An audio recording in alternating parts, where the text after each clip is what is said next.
And we are live. Today we are going to put some finishing touches on the bridge, and I will also try to paint up, or at least get started on the guardhouse for my Mordheim board. These are both inspired by some buildings in Warhammer Online. I've tried to keep it like, not 100%, but trying to keep it faithful. So, but it's more an inspiration than a complete copy. Now, what I want to start off with is last time I was starting these signs that I want to hang on this metal railing kind of thing, so that you can have like coming and going into the city kind of stuff. So let's just get going. Okay, this it is really dirty here, but I will need to clean that up at some point. Let's see if I can get a little bit more light here so you can actually see what's going on. Now, this isn't going to be take too long, hopefully. I just need to dry brush it twice, and then add some lettering to the signs. It's not the most exciting stuff, but hopefully it's going to make a good result and add a little bit of story to the board. So I have base coated this in a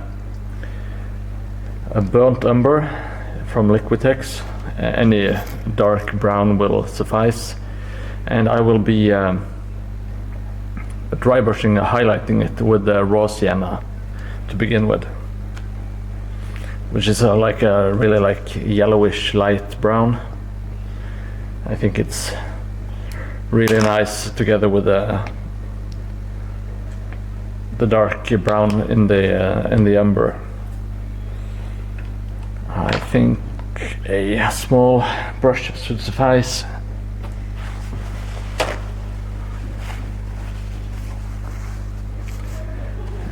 And a piece of paper.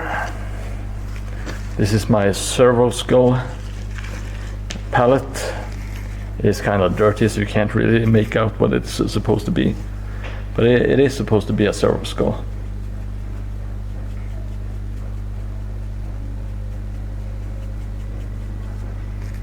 Now, this balsa wood is very, very brittle, so I need to be very careful when dry brushing here.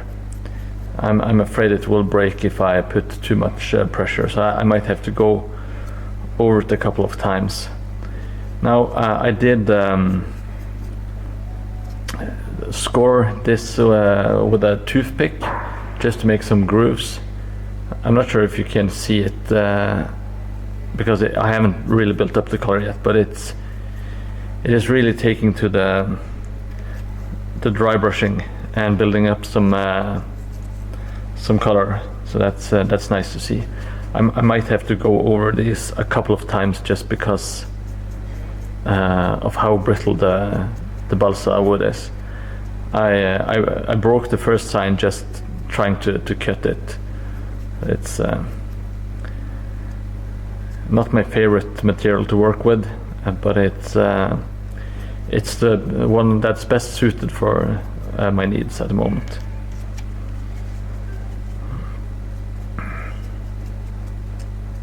Now I'm going over the first one a second time, trying to add a little bit of dry brush to the bottom and the top as well.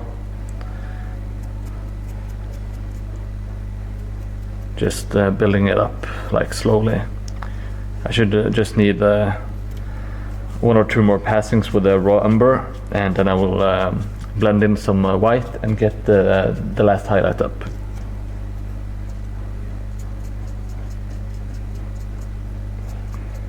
If you have any comments or questions, if I'm doing anything wrong, if you have a better way of doing this, please let me know. I am all ears to new and improved techniques. I think the dry brushing one is it's not going out of style quite yet. It's very effective at this kind of thing, just picking out the texture like wood and stone. So that's it for the first one. I will just be adding some white to the mix.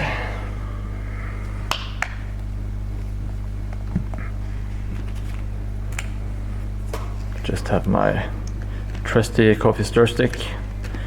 You can use them to build and even stir, you know. So a real multi-tool, the good old coffee stir stick. So I think I don't want to go too bright. I would rather just add a little bit more white or just have a second passing over the wood with a dry brush. Now I am a complete champion at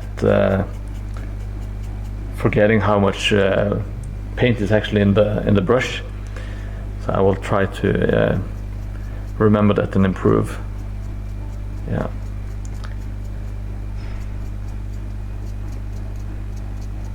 It might not be so noticeable on cam, but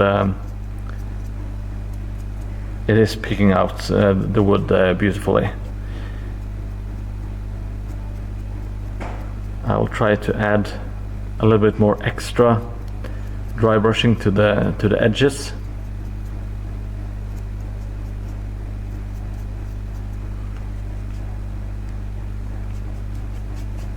Just because that's where wood is normally the most worn out.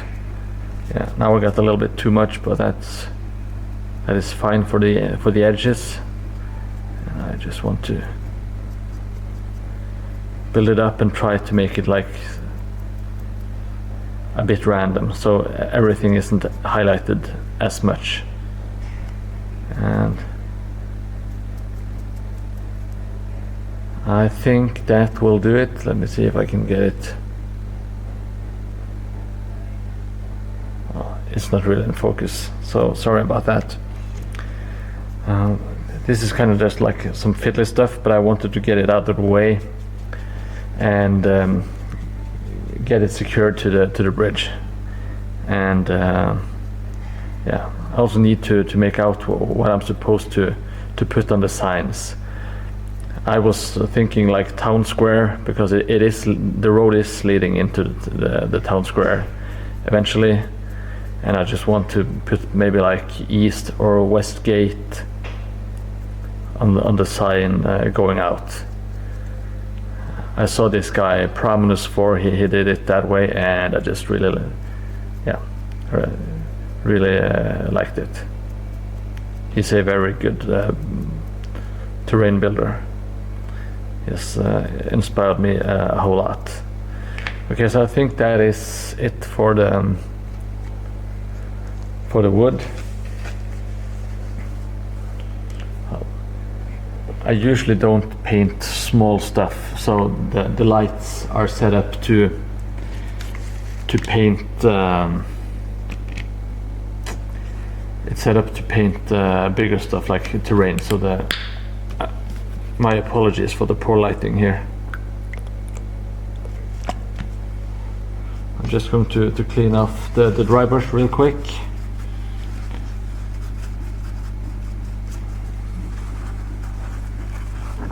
And I'm going to pop up, I just picked out this Vallejo dead white game color, because it's the white color that I don't use at home. I use Pro Acrylics for the miniature stuff. It is a bit chalky, this white, but I don't think it will be that noticeable on the sign. So let's give this a shot. I am not very good at freehanding, mind you. I am a bit out of my comfort zone. So let's just, I have to imagine kind of like,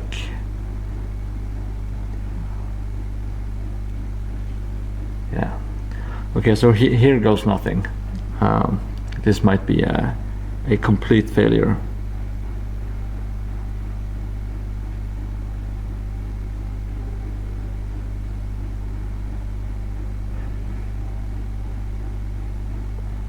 Okay, so the first letter, it is a T.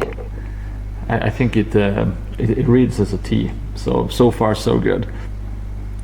Now comes the hard part, where I have to like draw a circle, and yeah, my confidence is it's not sky high at the moment. But let's just try to. I think just if you're like a beginner like me doing freehand lettering, I think just doing it in incremental steps is probably the way. And I am not doing any sort of like fancy medieval lettering. Now here comes the W. I think this is going to be, if not perfect, it's going to be serviceable.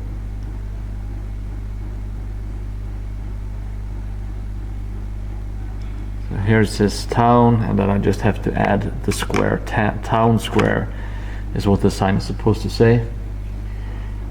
Oi, oi, oi. Hello in the chat. I'm trying my hand at some freehand, which is not my forte. But the only way to get better at it is doing it. Some people say practice makes perfect. So for this S, I think I will just plot out some of the points, and then kind of just. Oh, that is a much bigger S. God damn it. This is a disaster. Oh no, oh no, oh no. Okay, okay.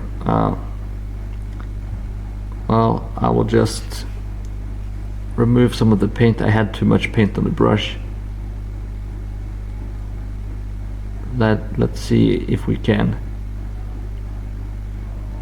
fix it. Maybe just doing some real tiny letters here.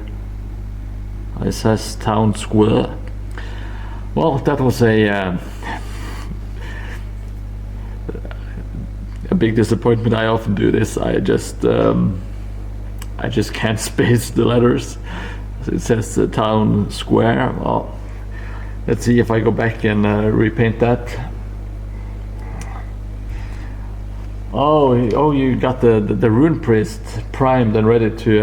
Okay, that is awesome. I can't wait to see that guy. I can't wait to see it. Now this one I'm going to go with east gate, because I think east is easier to do freehand than west. Let me just go and.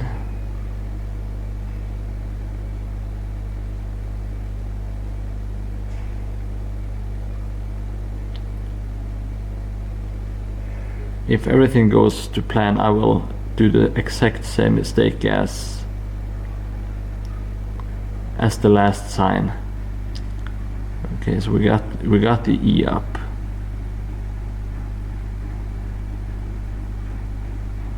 We got an A.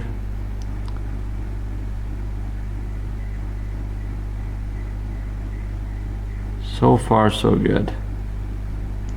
The S is a little bit too thick. I think I can go back with the brown. Okay, now we're going for the big G.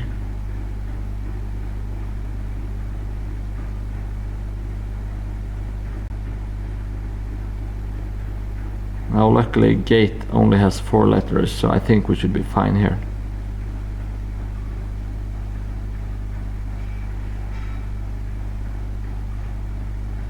And there we go, East Gate. I might have to redo this. They did not turn out quite the way I wanted them to. but I will do some weathering and maybe some touch-ups. I'll just have to. The town square, it looks fine. It doesn't have to be perfect.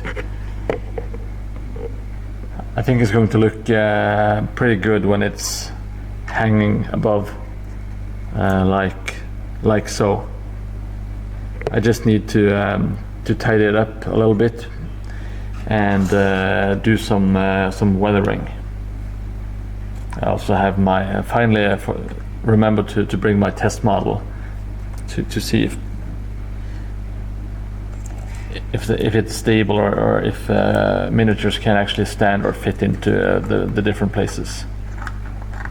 And yeah, looking pretty good. We got my wobbly man. Check. Yeah, looking pretty good. It should be in in scale so far. I can't believe the signs. Well, I'm not sure what I expected, because I know I'm not really good at that stuff. So let's try to build some confidence and start working on the guardhouse. I want to paint it, get some paint on it. Here we go. What I'm thinking is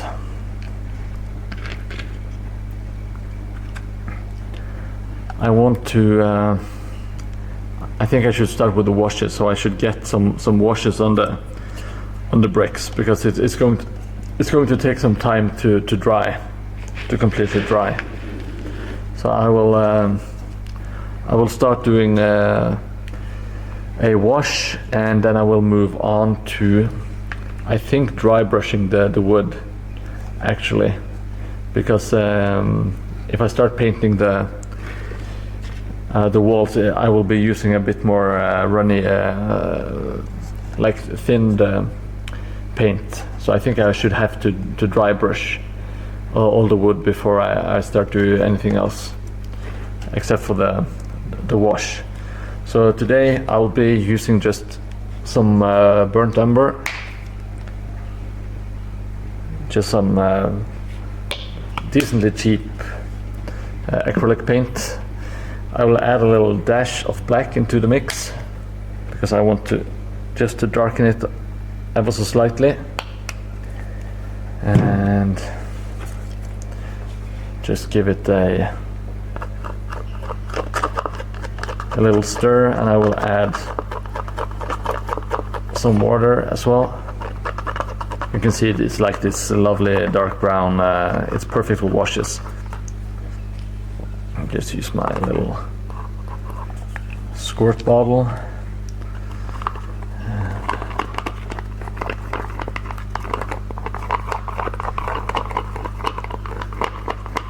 Yeah, it should be fine. Hopefully it's not too wet. If it's too wet, I will just remove some of the water. And just getting a big brush out, like an old weathered, I think it's a GW brush originally. But, and I also like, when I'm doing this step, I like to have some paper towels ready, just to soak up the excess paint, because you can see this is it is thin, but it is quite dark even so.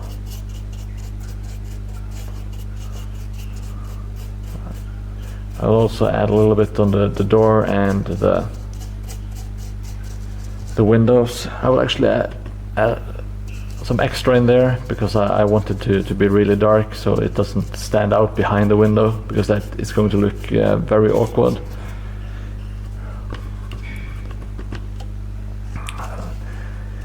This is like a really easy step. You don't have to be like a surgeon. it's just slapping on paint all over the place. You don't have to be neat or precise, at least not on this house. And currently it's looking well, a bit too dark, but then when it dries, some of the pigment will be left as well, and I will dab it with the paper towel to kind of randomize what part of the stones are brown and what parts of the stones are gray. And actually, while we are on that subject, I actually bought some new paint. I bought some green paint, and I want to try that out. It's also just like some acrylic, like a big tube of acrylic paint.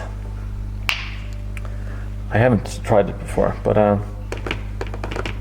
it is I think it says it's a deep olive green.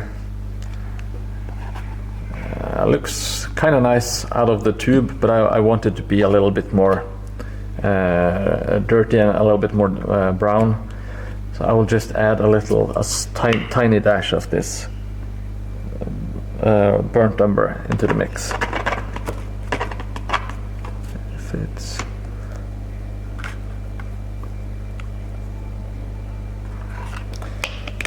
because I want to add a little bit of green to the wash as well, just to make it more interesting.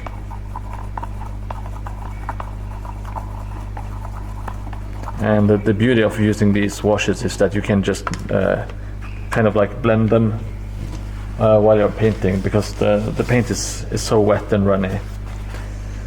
Just going to give it a little bit of water. I don't know how this is going to look. It might be good, might be not good. Let's see. I'll just try to. I got some of the green wash just loaded up. Just trying to sprinkle it in some different places. Mix it in a little bit with the brown.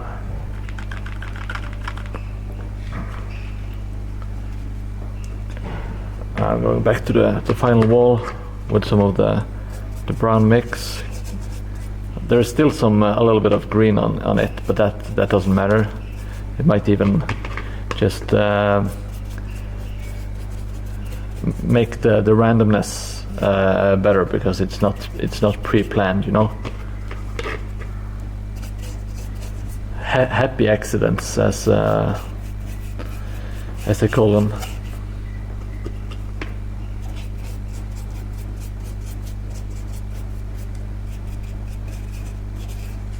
Just trying to work it into the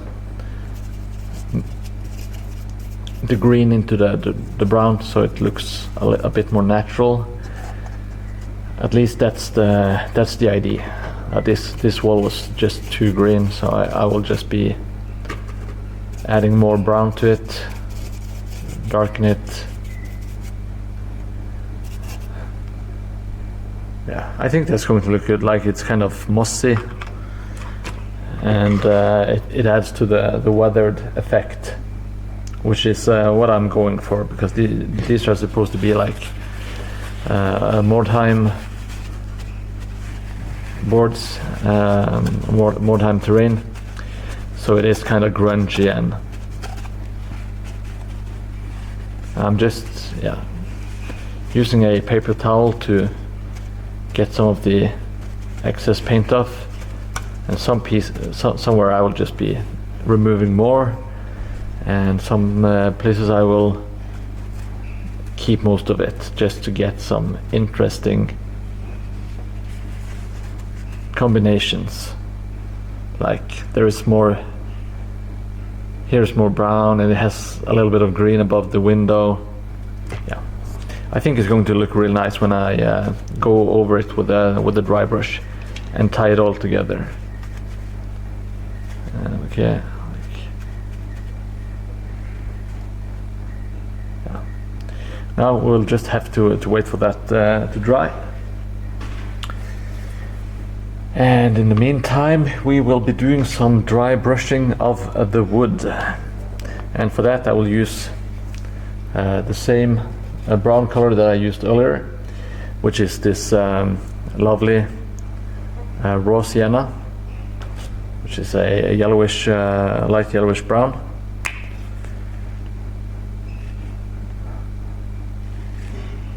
Just get some on my palette, and I will get a bigger dry brush. This is the Army Painter dry brush set, which I did. Apparently I didn't clean it well enough, but that's fine. I'm not sure if I would recommend these for like terrain. I think they're better for miniatures in general, but it's the only dry brush I have available at the moment because I ruined my my normal dry brush. So as always, you kind of just want to remove most of the paint. It's not as big of a deal as when you're painting miniatures, but it's still nice not to have like a fully loaded brush of paint. Oh, yeah, I think I have a little bit too much already, as you can see by this. Sometimes I just go and just smudge it a little bit with my finger, but I'm not very precise when I'm doing this terrain work.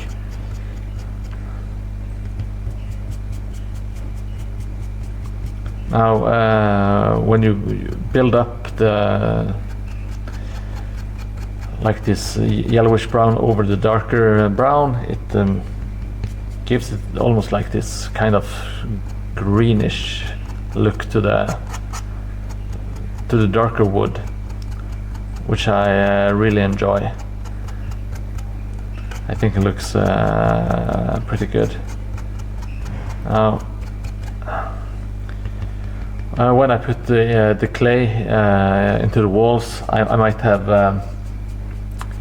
gotten some on the wood, so it might not take all the dry brushing as well as I could have hoped for. So that is something to be wary of in the future. And if people are using the same techniques as me at home, just be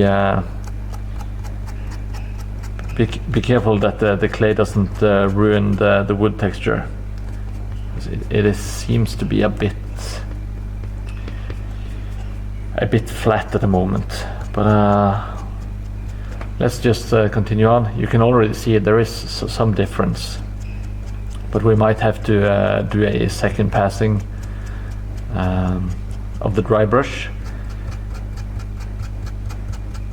But I will have to see how it looks.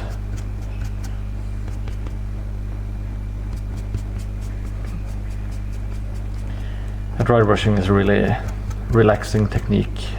Just seeing the textures come to life, it's very satisfying. It's also, for the most part, pretty easy, even though I mess up every now and then, which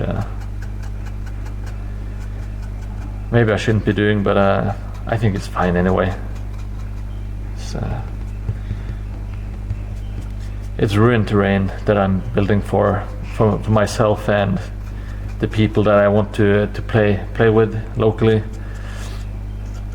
I'm not entering this into like anything like a golden demon or anything.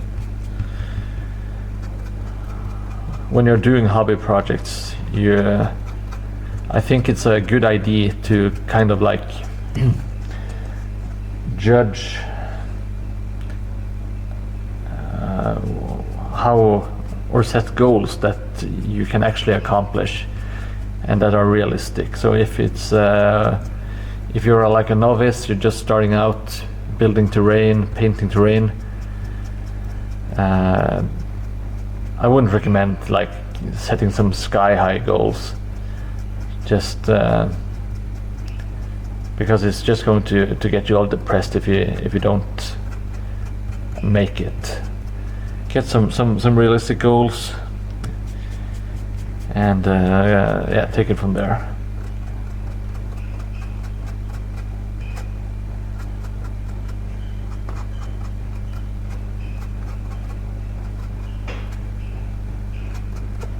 I can see I really messed up with some of the clay work, but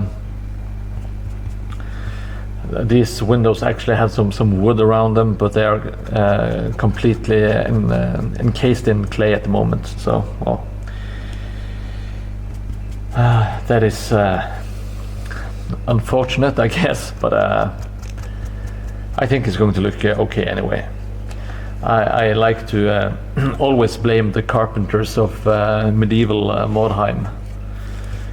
It's they did a lot of shoddy work, at least in my Mordheim town.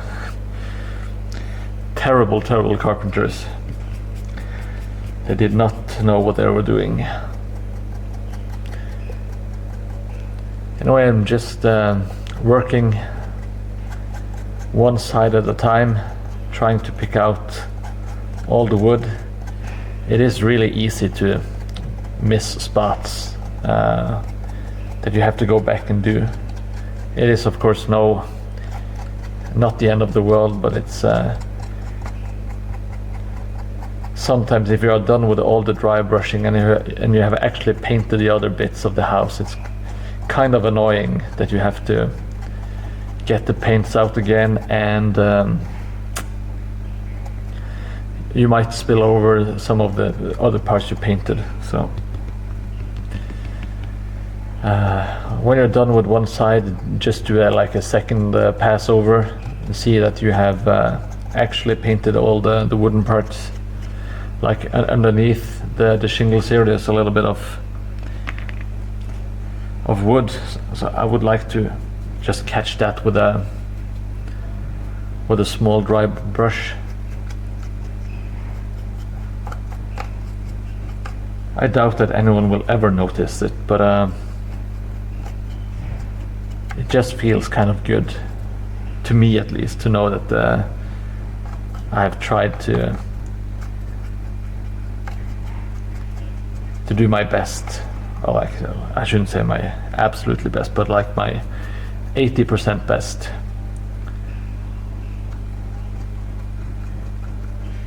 I'm not going 100% on this, because if I do, I'm just going to drive myself crazy with never being happy with the results. And it's kind of hard to see against the other, because everything is just brown at the moment, but it is picking up the paint nicely, and when I pass it with the lighted dry brush later, it's going to pop and really stand out. But you have to do the first step as well. I have tried skipping it, and you have to pay the price later. It doesn't look good. I wish it did. I really wish it did. But you need to build the colors.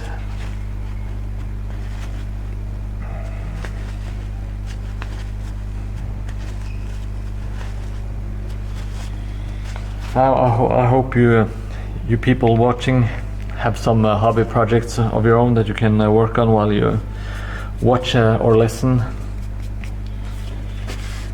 I would be very happy to hear what you are working on,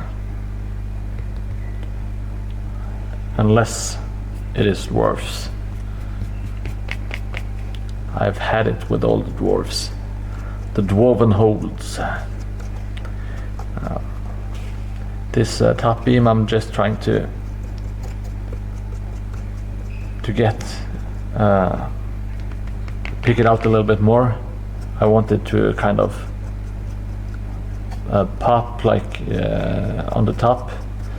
Pop on the top. Yeah, the beam. I just wanted to stand out a little bit, so you can see that it's clearly wood. And I think it's going to be nice with the contrast with the black shingle. roofing tiles. Okay, so now I'm just going to do a quick okay, I won't disturb the dwarves. I will let you make the dwarves in peace. But I'm doing a second passing, just a quick over with the big dry brush, and yeah, I don't think I will do. I need to do another one off with this yellow color. I think it should be fine.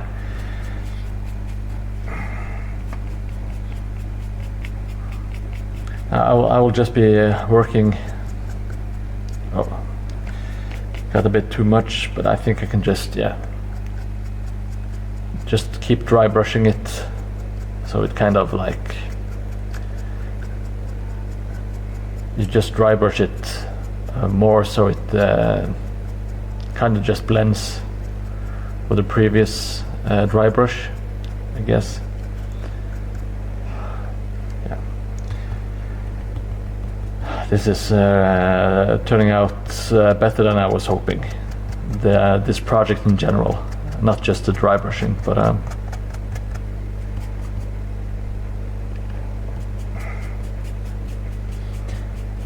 it's really nice when you have like the colors down, and you have like the palette. My palette for this build is very limited.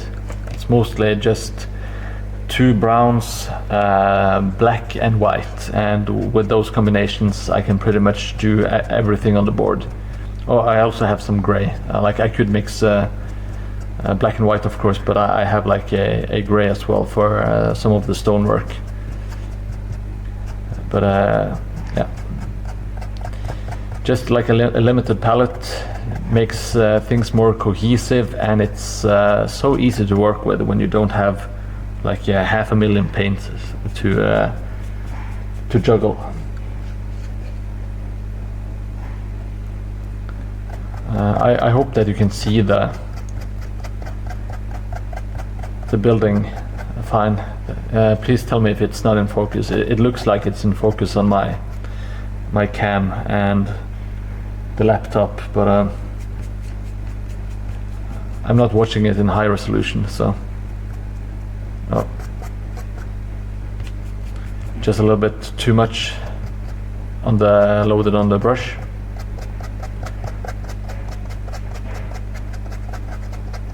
Okay, I'm just trying to maybe just speed it up a little bit.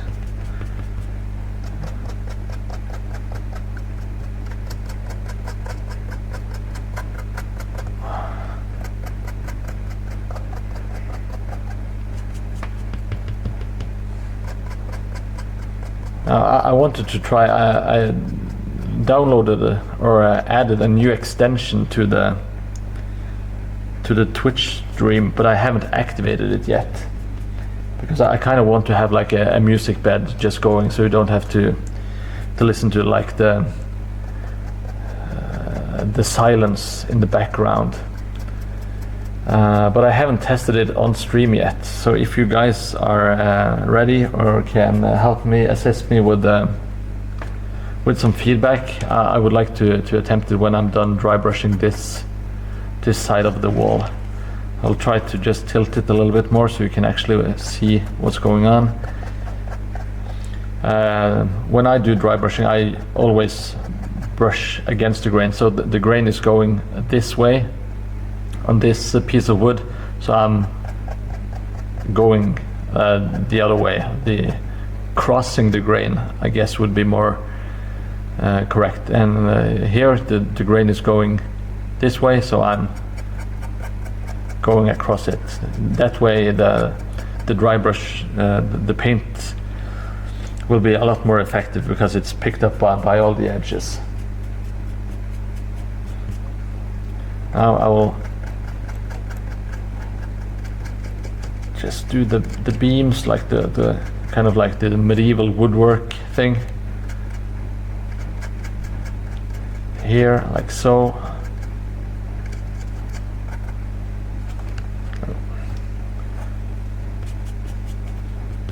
And there's like some beams on the top here that I want to pick out.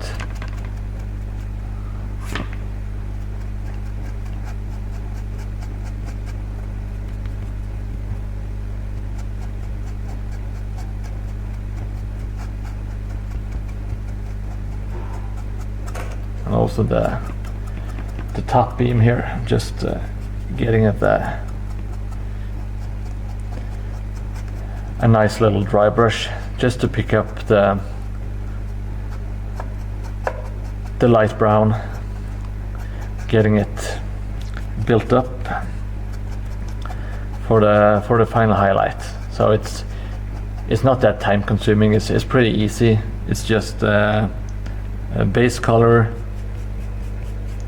or like the priming, and 2 dry brushes, and that's it for the paint, the way I do it, and I think it looks good. Like I don't go in and paint individual like knots in the wood and stuff. You can't spend hours just looking at the woodwork, but when you see it from a distance, it looks more than serviceable. I think it looks pretty good actually.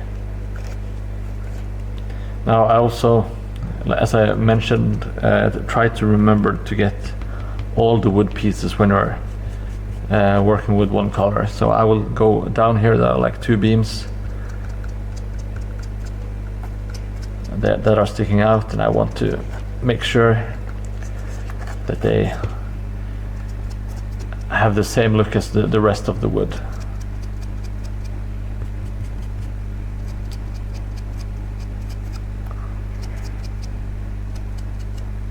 Yeah, here you can see the pink underbelly of the tower is made of XPS foam and some other bits and pieces, but the base and all the bricks are XPS foam, which the one I have is pink, so it looks kind of, when I'm building it looks really weird, but once you get it primed and get some stuff on it, you would never tell that it was pink to begin with, unless you pick it up and look underneath it, of course. Okay, so I'll just move it in some circles, kind of just squish it in there. Okay, so we have 2 more sides, and then we can do the final highlight. That's where the real magic happens, in my opinion. Okay, I will just try to add, I don't know if this will work even. Hopefully it will, just activating the sound stripe music thing. And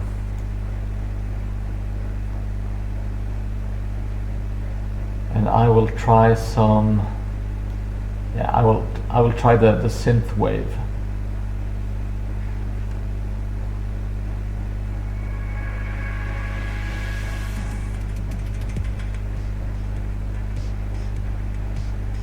If you could tell me how the volume is, I think I will need to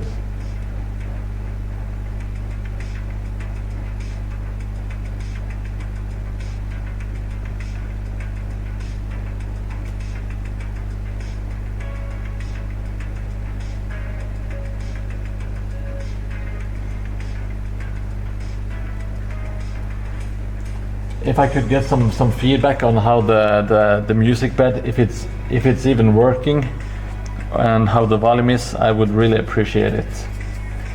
I haven't tried that before, so I will just have it going in the background for a little bit. You can tell me if it's too invasive,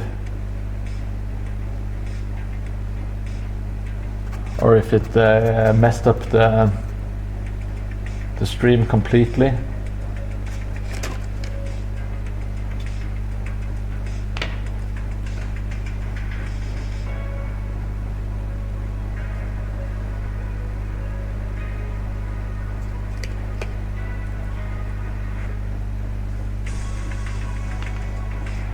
Okay, it added some delay, I can tell you that much.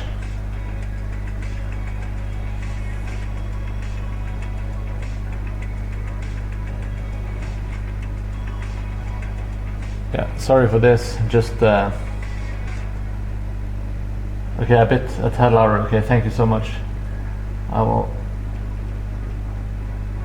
see what I can do.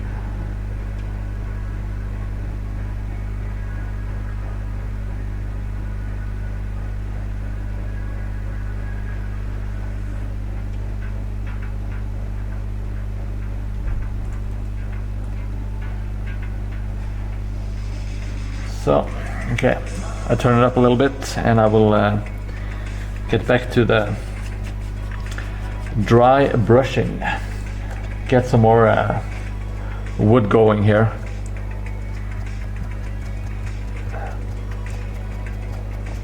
It really picks out all the wood grains in the balsa wood. It's amazing. It's just important to remember to treat the balsa wood with some real firm brushing action before you prime it. That way you get a really nice the wood grain effect. If you don't treat it, it will look kind of flat and a bit meh. Now here you can see that it's actually lighter because I sprayed some of the gray paint for the stonework. I will just leave it like that. I think it will just look like some discoloration of the wood when everything is said and done. So that is what I'm going for. You can really see the brown colors getting picked out here against the lighter gray. So that's a good sign. Oh, that was way too much. I got too excited. Didn't remove enough paint before I went in. That happens when I go over with the lighter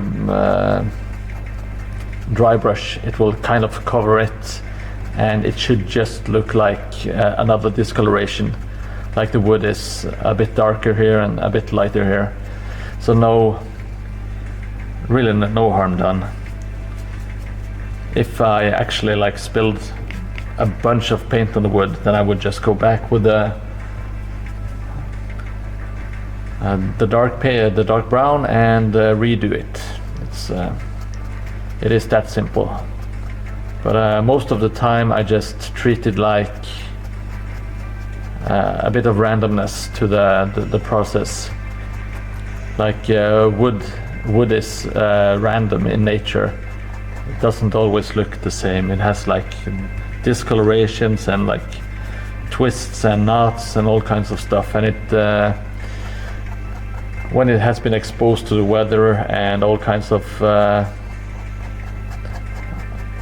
other stuff like pollution and maybe some chaos mutations, it will change color. So having completely like uniform wood would look weird in my eyes. And at least that's my excuse whenever I mess up.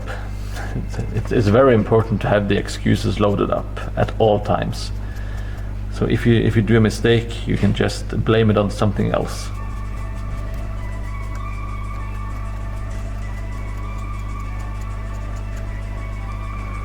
Now we are almost done with this side. Just need to do the top part, which is I think I will just tip it on its head, so it's easier to show and easier to access. Here a lot of the shingles have been removed, or like fallen off due to I don't know, some like a meteor hitting the town, or just poor building or whatever, just age. So I want to really pick out the wood underneath. Now this is coffee stir sticks. It's not balsa. So I have tried to use the wire brush on it, but the coffee stir sticks are like really, they're like a different kind of wood. It's a much harder wood. So it doesn't take to the wire brush as much. I'm just trying to but it still gets a nice wood effect, even though it is made of wood, so it has like natural like grooves and stuff. And okay, I will just get the small brush out for some. I think there is some wood here that I want to access, because there are some random tiles that are missing here and there, and it's just easier to use the smaller brush to get in and build up some wood colors there. Now it's, if you don't get everything covered, it's not the end of the world, of course. It might just look like it's a bit darker wood, or that, yeah, maybe it just looks like another shingle. Either way, it's fine. Just relax while you're making building terrain. To me, it's by far the most relaxing hobby thing I do. Whenever I try to build miniatures, I have to concentrate so much more. And if I try to do like new techniques, like non-metallic metallics, my brain just stops working. I tried doing some non-metallic metallics before Christmas, or like around Christmas last year, and it just scrambled my head. I just couldn't wrap my head around it for quite a bit. Now, I did get some work done, and it didn't look half bad, to be honest, but I am so far from mastering the technique. It still befuddles me. But one day I will make some real attempts at not just painting like one miniature non-metallic metallic and be happy with it.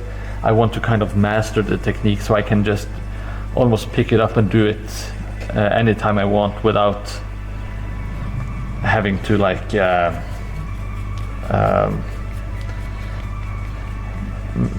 plan for like 2 weeks, and yeah, I just want to learn it, if not by heart, but you know what I mean, to have it like an actual tool that I can use whenever I want, and not something that I dread using and will avoid using because it's too hard, you know.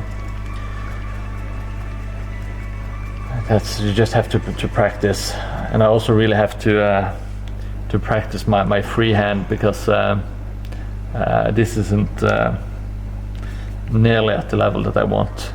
But I haven't practiced at all. I didn't make a plan. I just started painting the lettering, which was a really dumb idea.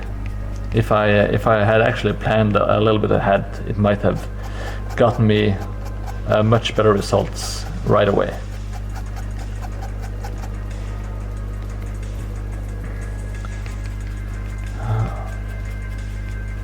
Now the boarded shut windows, they really pick up the dry brushing.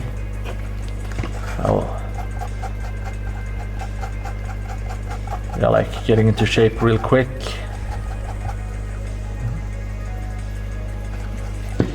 Which is nice, really like that, really enjoy that. If anyone has any questions at all, just feel free to ask, or if you just want to share whatever you want, just feel free to do so. I'm happy to answer questions, or yeah.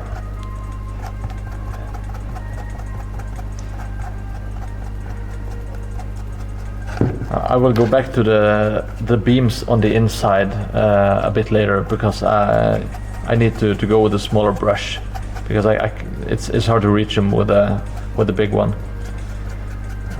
But I will do that real soon. I just wanted to finish the big brushwork.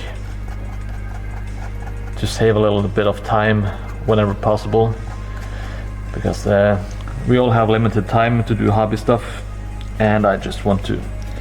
I'm not very effective, but I want to try to get better at being effective, especially when doing like a bit mundane stuff like this.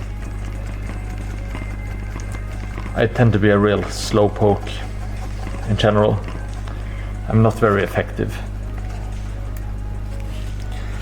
when doing hobby stuff, at least. Or actually anything else, if I'm being honest. Let's just be honest.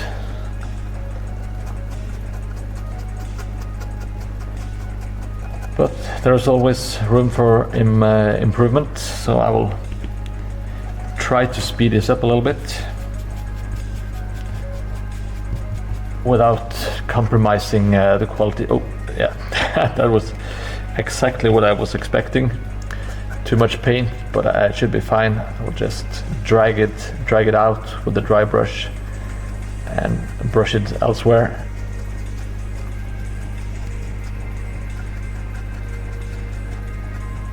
Now, I haven't really thought of what colors to use. Oh, this is... Okay, I found a big mistake in the clay work. I will see if I can find like a way to just cover it up. I'm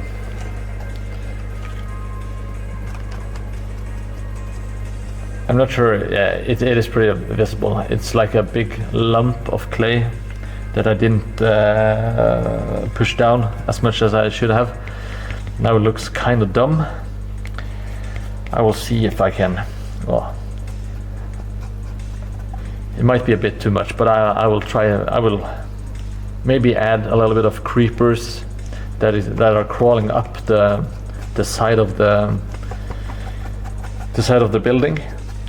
Might just do that to hide my one mistake. Well, anyway, it will look really cool with the plants scaling the entire building. I think I will do that anyway, but I will add it to the side that needs some covering up. It's kind of like makeup for your terrain, just adding some vegetation to hide the mistakes.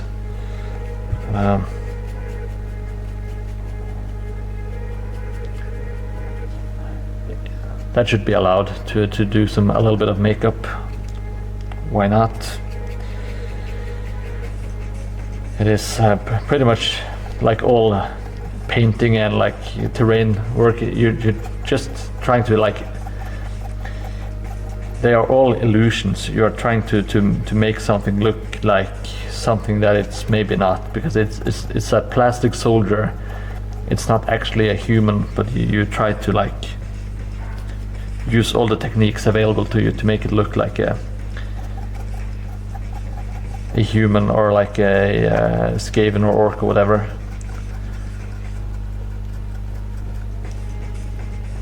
It's all tricks and illusions.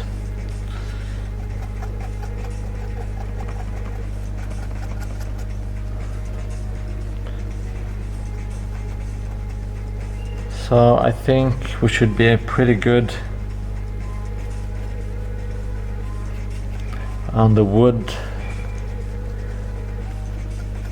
Just need the last two beams here, and it is, at least to my eyes, it's starting to look properly good. I'm very happy so far. No complaints. Now, all I need are like the two last beams down here, and there are some beams on the top of the house as well that I will need to actually. Oh, it's looking almost orange. I'll just keep building up the brown, the wood colors. You can see compared to the gray, it's really starting to pick up some color. You can't really see it against the brown as much, but it is there. Just have the the top of the house. I just need to smack some on real quick, like so. The other side.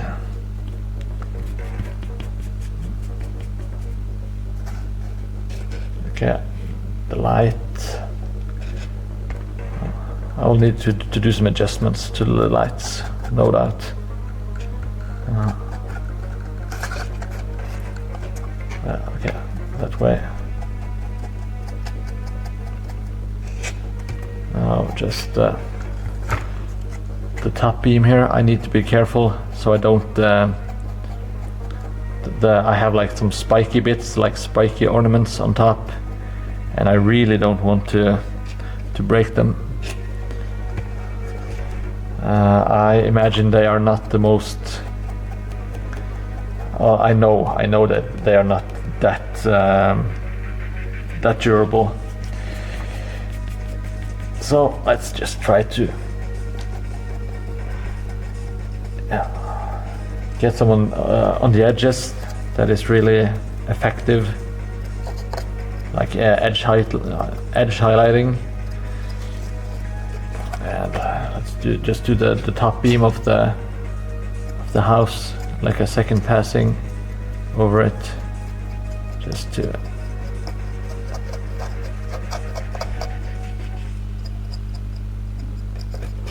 make sure it's all nice and woody. It's all okay. So here we have some more shingles. No, some more wood. I'll need to.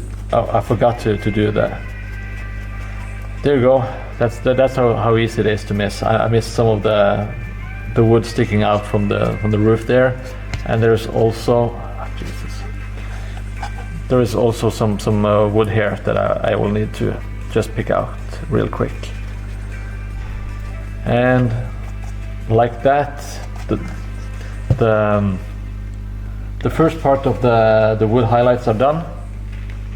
I'm just gonna grab a quick sip of something to drink, and then I will start working on the second highlight.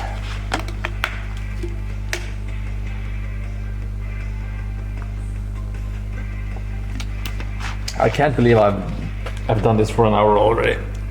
It's I think I'm working too slow. I need to quicken up the pace if I'm ever getting this done. Now I have I used the mix that I used for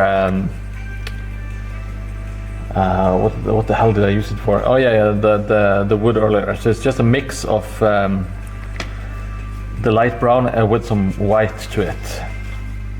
So it's this like kind of cream colored. It's kind of like a really light brown.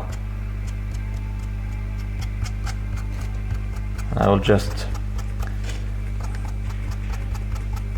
try to pick out the wood with it, especially like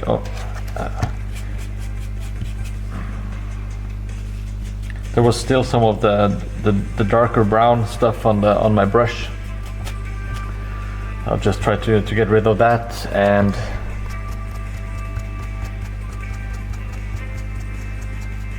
just pick out the edges in particular. I don't want all of the wood to be highlighted up to the same light color. I want it to look a bit sporadic.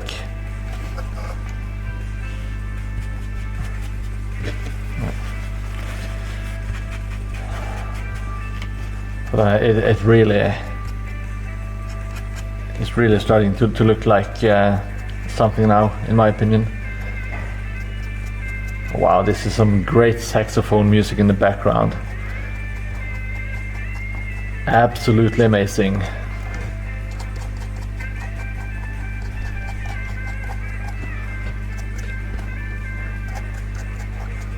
Just yeah, picking out, making a bit brighter highlights, which makes the wood really pop. If you see, I think this looks absolutely amazing. And it's not because I am an amazing painter or anything. It's just the technique is just so effective, especially if you pick the right colors for it. So I will just move on. I don't need to build up as much color with this one. I just kind of wanted to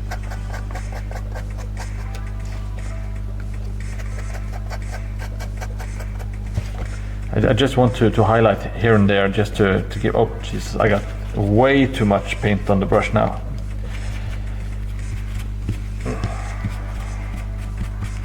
Just a sec, need to get it off the brush so it won't just streak all over the place. Yeah,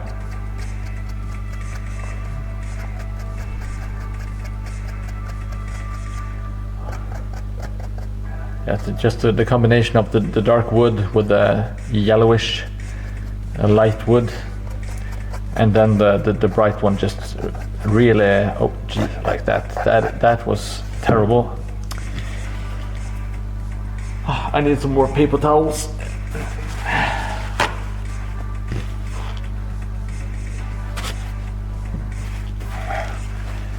So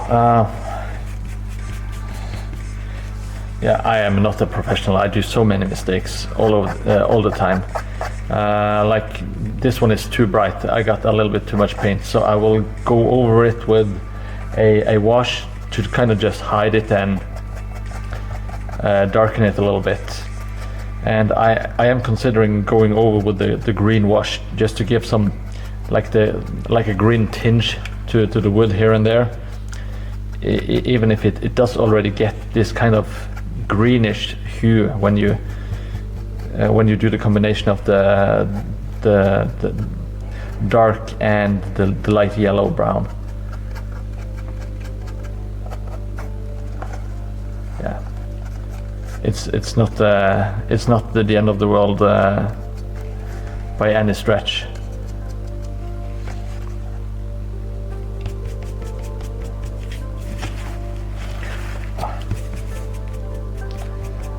I really love this hobby. It's I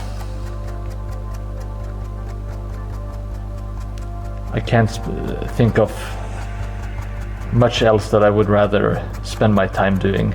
Just, it's so relaxing. It's very fulfilling to me to build something more or less from scratch and actually have something that's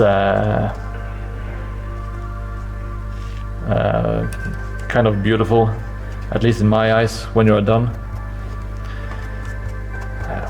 It's very fulfilling.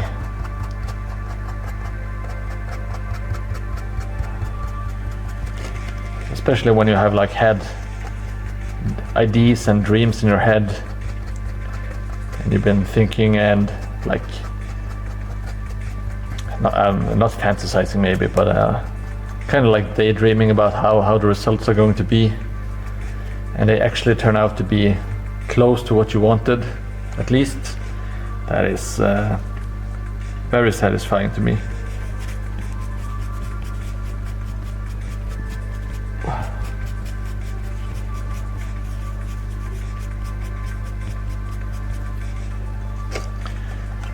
Let's see, I still have some roofing stuff to do here. Here we're just doing the edges of the, makes it kind of pop, and when I get all the tiles black, it's going to really pop. I love the combination of the wood with the highlighted wood next to the black shingles, the black roofing tiles. It really pops in my eyes. I think it looks so good. That is what I'm going for. Just need to mix some more of the brown and white mix on the palette here. And if the mix isn't exactly the same as last time, no biggie, but I will try to at least keep it somewhat close. I think I need a little bit more brown.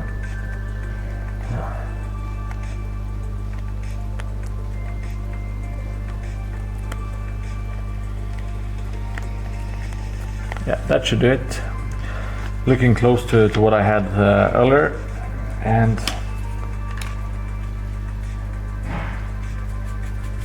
might be a tad bit brighter, but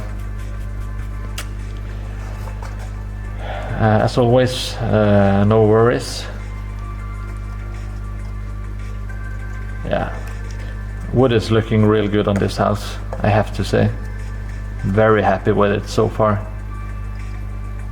Yeah, and I will grab the small brush, load it up with a little bit of the light color, and I'll just pick out.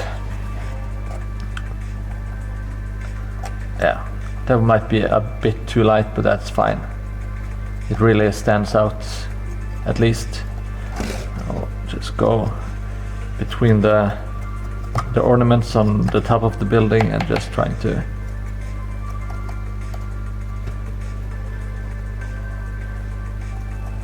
I still haven't attached the spear tips that are supposed to go on the ornaments. Not all of them, at least. I know I have plenty of spear tips at home, but I just can't I can't find them in the bits boxes. That's a bit annoying, but I know they will show up eventually. I almost bought a full box of Empire State Troops today, just to get some spear tips, but I thought better of it. I'm not spending $60 on that kit just to get some spear tips. Okay, so let's just try to maybe. Yeah. I think, yeah, this wood down here could do with some extra highlights. We're onto this side.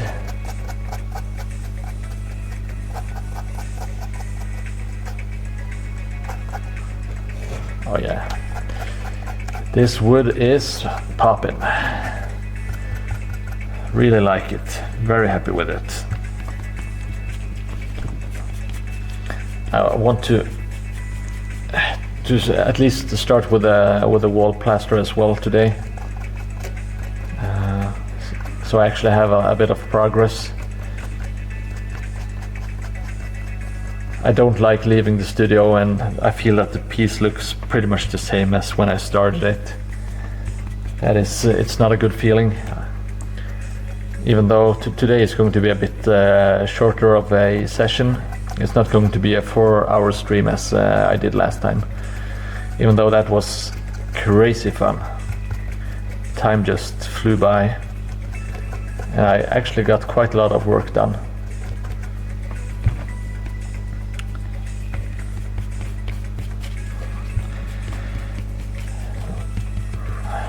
My voice is kind of still sore from that session though. I spoke for like almost 4 hours straight and I didn't have anything to drink because I forgot to bring my drink. That's a recurring theme during my streams, is all the things that I forget. It's a pretty long list already, and I'm just like 5 or 6 streams into my career, quote unquote. But there is more forgetting to come in the future. I can almost guarantee you that.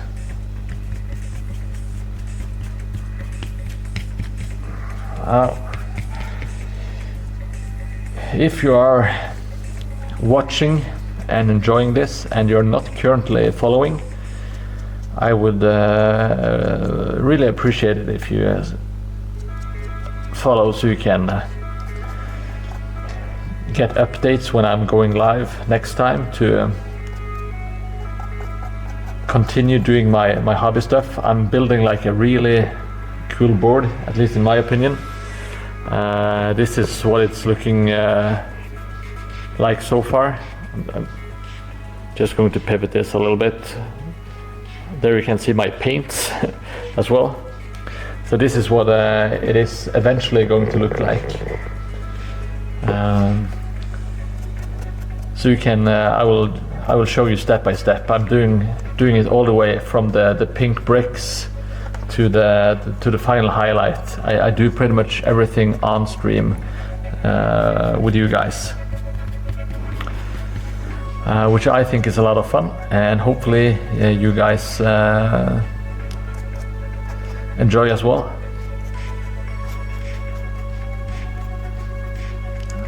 Just the wood poking through the tiles, the shingles. It's one of my favorite looks, I guess. I really enjoy how it looks, especially with the contrast with the shingle and the wood. I've said that so many times already, but I really do enjoy it. It's so fun when you get something to just to pop and yeah, work well together. Okay, so just need to be a little bit careful here with the highlights. Got some wood here that's looking a little bit strange. This one is not looking too good. I think I will have to go over this with some a wash to bring it back to the rest of the wood. But that's fine. I want to experiment a little bit with the gray as well, to see if I can make that look good. Yeah, so I think that is pretty much all the wood highlighted. I will of course do like a second pass over, because I've been nagging you guys about the importance of it. Very typical of me to immediately forget. Now here I've made like a cut, so I want to just like kind of highlight the damage a little bit. And I'm just trying to pick out maybe some key points that I want to, that I feel are a bit flat and lack some color. But yeah, I think this is good. Yeah. It is looking like old worn wood, at least in my opinion. So let's see. Now this is where I have to kind of plan a little bit, which is not my strong suit at all. So I think I have like 30 minutes or maybe a little bit more. So I want to get the roof. I want the roof to at least be based, and if it dries quick enough, I can also highlight the roof, because the roof is real quick. The bricks are still not dry, because I used like this really watery wash on it. So I will pick out I will start doing the shingles, and while we are waiting for that to dry, I will start doing the plaster walls, so we can get like a real look of how this is going to end up looking in the end. Those are the words I'm trying to force out of my mouth. Okay, so let's just grab some black. I'm just using pure black. Don't think I want to water it out too much, because I want like a good coverage on the shingles. I have tried watering it down before, and it's just makes me have to do a second passing, and it's not a miniature. It's just wood shingles. You're not messing up the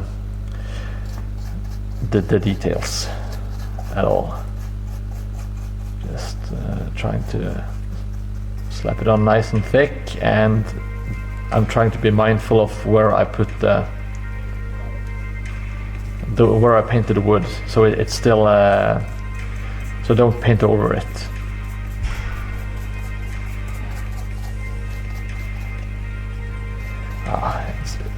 It's always nice to paint wood back. The instant coverage, instant results, I guess. Very nice. And I'm not using it as watered out because I want it to kind of dry quickly. I think I have there is some textures on the paintbrush from a previous session.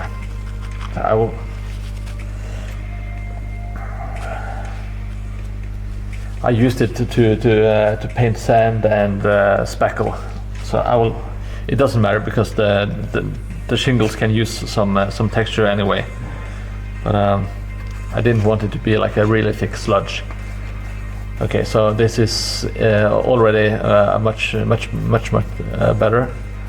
Just apply it like so. I can see that I forgot to base the chimney with gray, but I think I can just leave it like this and just build up highlights of gray on top of the brown, and it would just give it a slightly different gray color than the base of the building has, which might just make it more interesting.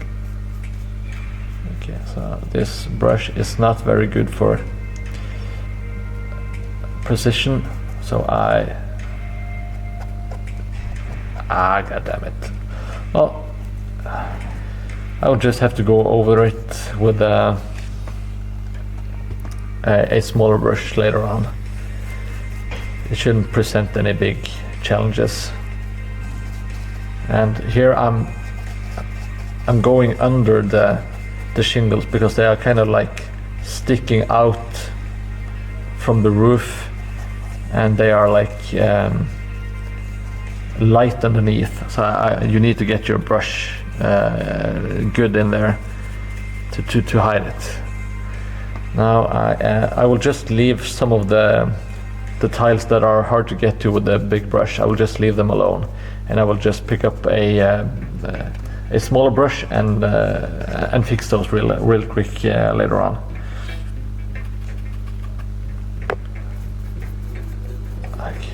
I can get sort of close with this, but this brush is so frayed, it's sticking all over the place. I don't have much control with it at all. So I would just leave the more finicky details to the small brush, which I will just get real soon. I just need to cover all the shingles there.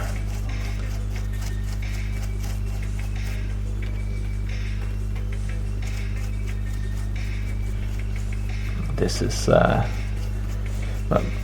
pretty much all the work you do with terrain is it's not hard. It's actually pretty easy to do, which is why I am able to do it. That is it's a bit of a trope or a cliche, I guess, but if I can make terrain, pretty much anyone can do it. Now, I haven't been accused of it, but I do not have any special talents at all. This is it is actually just really easy techniques to use. Easy but efficient, which is a great combination.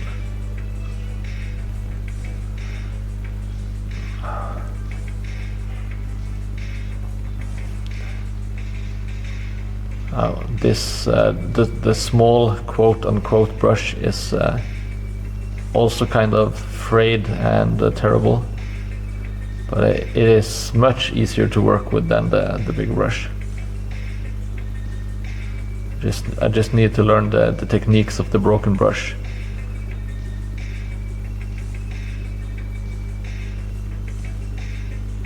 Okay, like so. Just need to tidy stuff up a little bit. Make sure the shingles are properly painted and filled out, so there's not paint missing. Just gonna sneak up under the goddamn tiles. I'm so sick of saying shingle and roofing tiles. I say it all the time. And I always, for some reason, I always kind of forget if they're called shingles or roofing tiles, so I say both. Which is annoying me at least, so I imagine it must be a little bit annoying for you as well. So my apologies for the annoyance and the limited vocabulary. I will do my best to improve. Here we go, almost done. Well, let's see if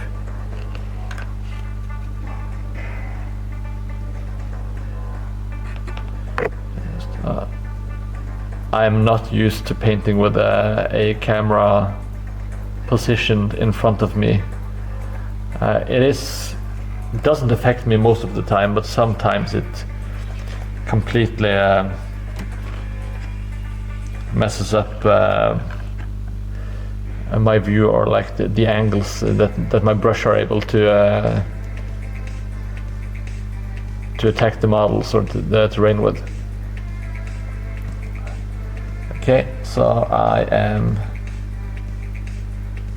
yeah, that is, oh no, Jesus, I forgot the backside of this roof.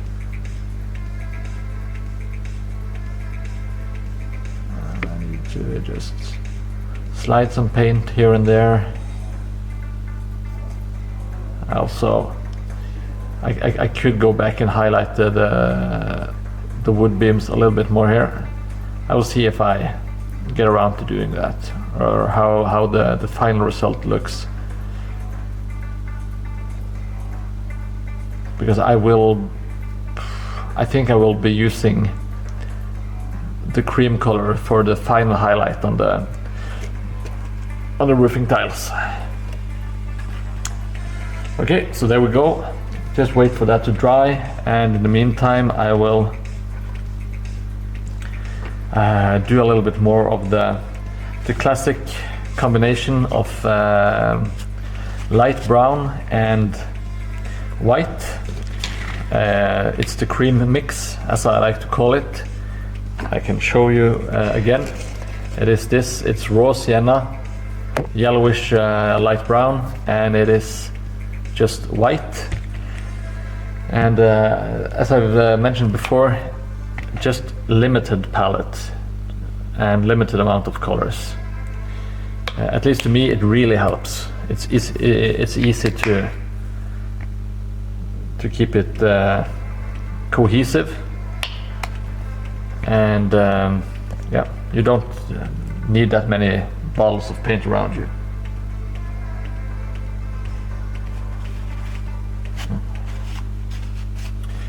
I just have to mix it. I'm just doing that off screen. It's not that fun to watch someone mix paint. Okay, I will show you. I will immediately cave in and show you a little bit of the mixing. I'll just grab some of the brown from earlier, and I think we are getting quite a nice mix here.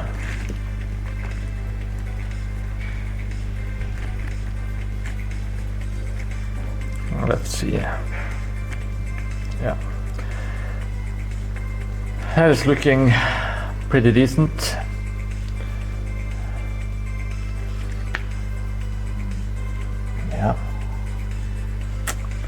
Let me just put this aside. I'll also, if you just give me a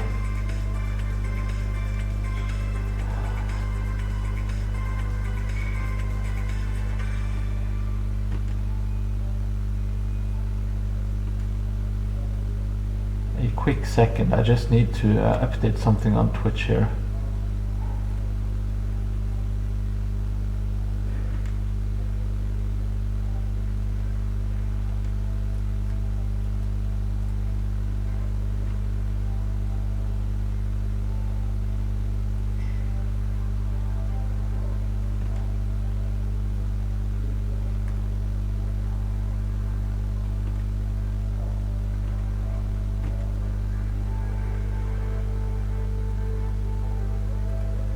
Oh, that did not work.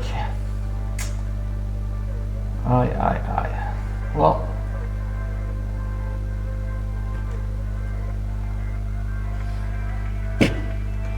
okay, back to what's really important, and that is painting this this beast. I will I'll just water it out a little bit. I don't know what's, oh, maybe that was a little bit too watery. I kind of like it when it's watery because it's, I have to do like a second pass over. Like I have to do a second coat.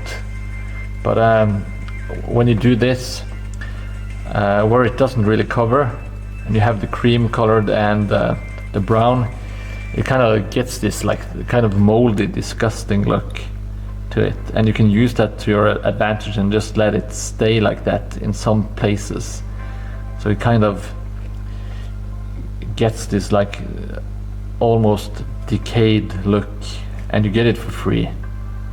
And if you can get some effects for free, then why not just grab them?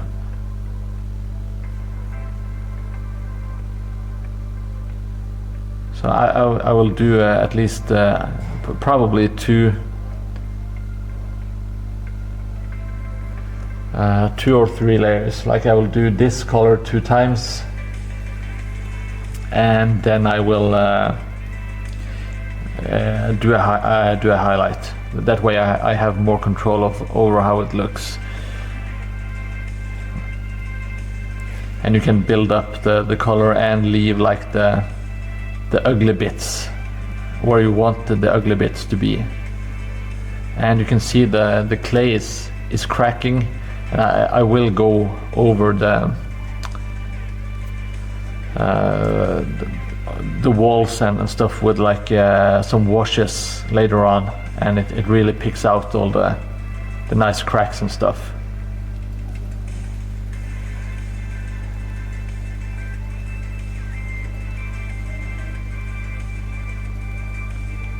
Now, this is not my favorite part of the painting, because it kind of looks, it doesn't look like much, but you just have to, just like a miniature, you just have to have a little bit of patience and have a little bit of faith and just build up the colors. Just let them build up.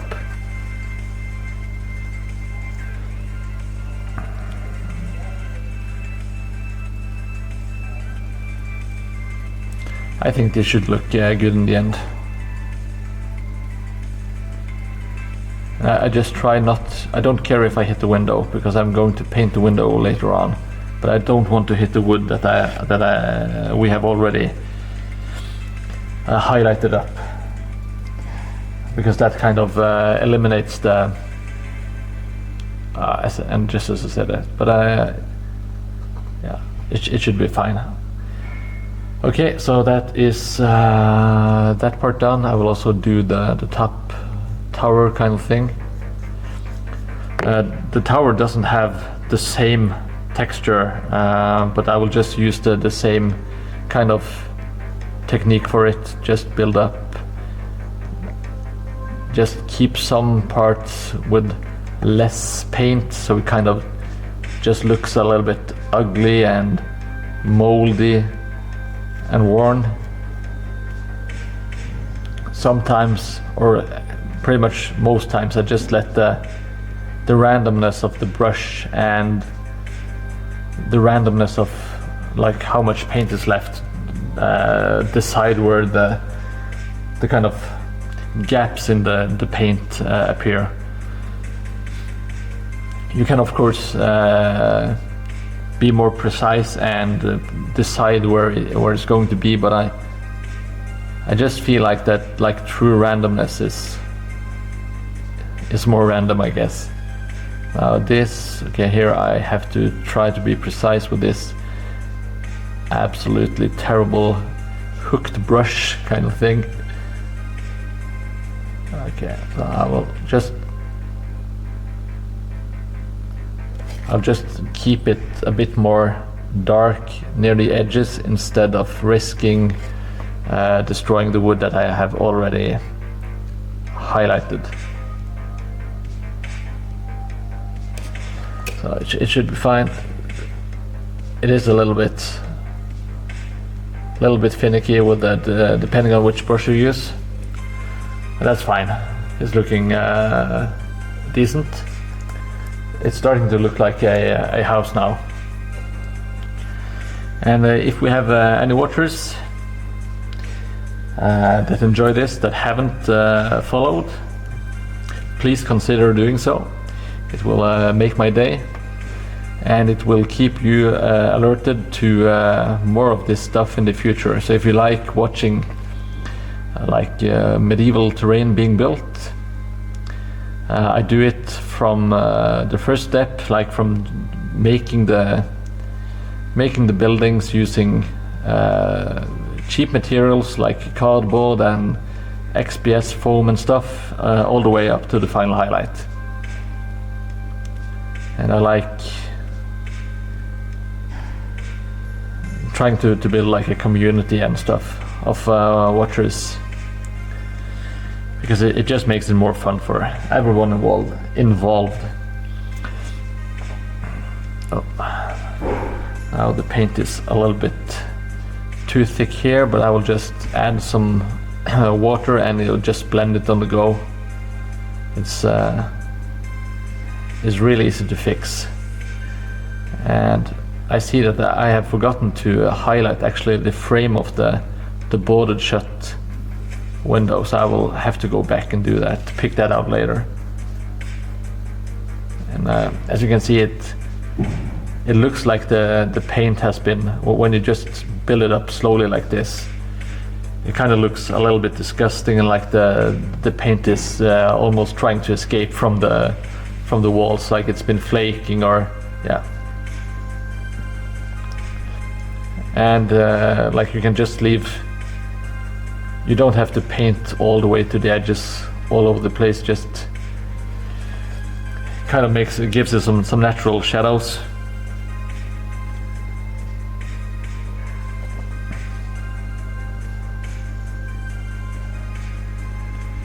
And it's a very relaxing way of making terrain, or painting terrain, at least in my eyes.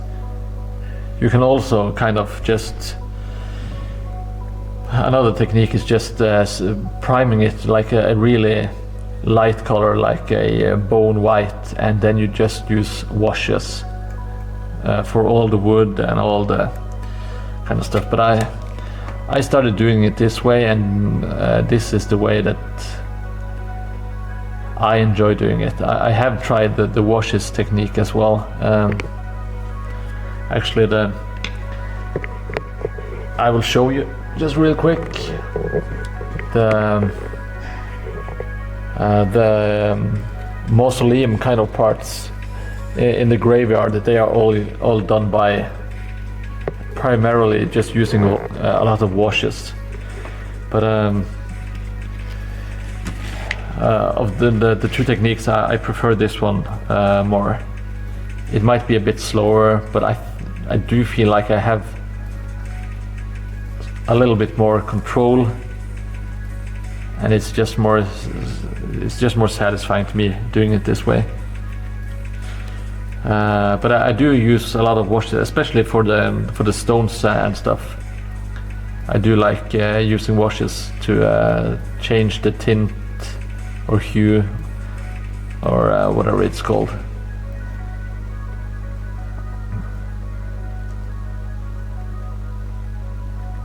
Here we have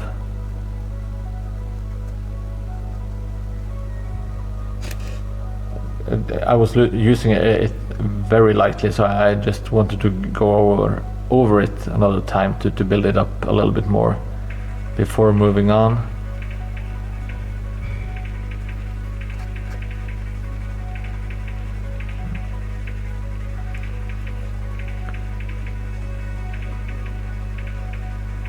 And just like so, and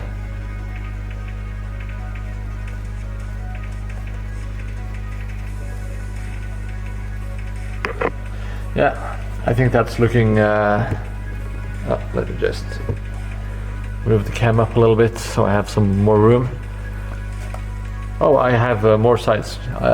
Jesus, I thought I was done. Okay, I will need to pick up the slack, pick up the pace.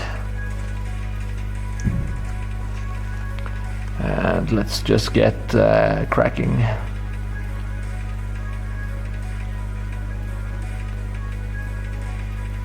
But yeah, you can already see like the house taking form when you have different colors on the walls and all the wood. It is really coming to life in my eyes. Now there is not that much left to do. There is the bricks need to be highlighted, but that is a real quick dry brush with some cream, I think. The same goes for the shingles. The shingles are real quick and easy to highlight.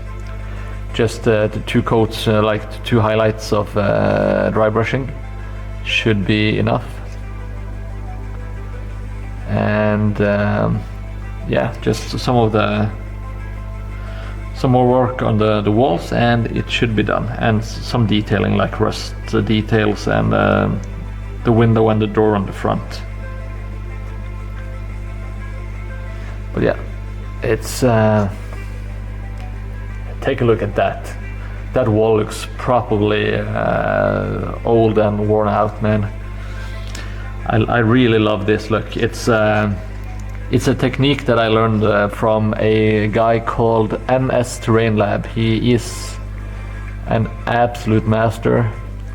I think he's from Poland but living in Denmark, if I'm not mistaken. He is so good at making terrain, and he posted a tutorial, I think it's on YouTube, and he also wrote an article in 28 magazine about his techniques. So I of course had to try it out. It is a bit more work, but I think the cracked plaster look, like we're working with here, is so worth it. It also makes the pieces a bit heavier and more hefty. So they are. It will make the entire gaming board heavier, but it also just feels better in the hand to have something with a little bit weight on it, instead of just balsa and cardboard, because it feels kind of flimsy at times. Okay, so we have this side. Last side before we are done. No. Oh, this is the final big side. I also have some stuff on the roof to go with this paint.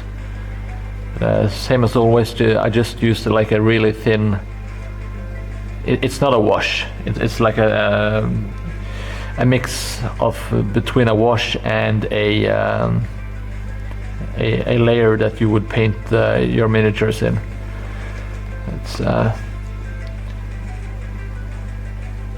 It is not opaque at all, so it leaves some of the raw umber, like the dark brown, showing through the mix, and this kind of gives it the almost like a dirty look, and I don't mind that. That is what I'm going for. So I will have to go and tidy up some of the wood around the windows here, because I didn't plan that well, so it's kind of hard to get the paint in here, but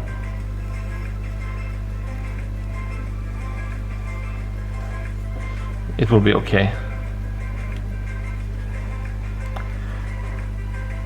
Looks okay. Oh, I need a little bit more water. Add some water to the mix.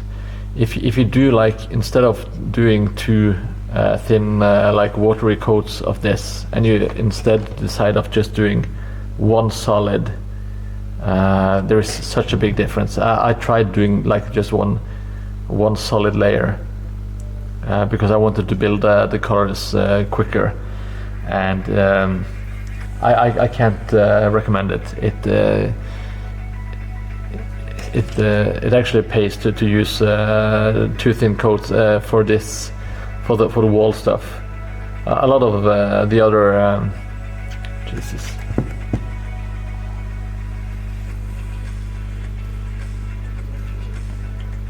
I just realized I've been maybe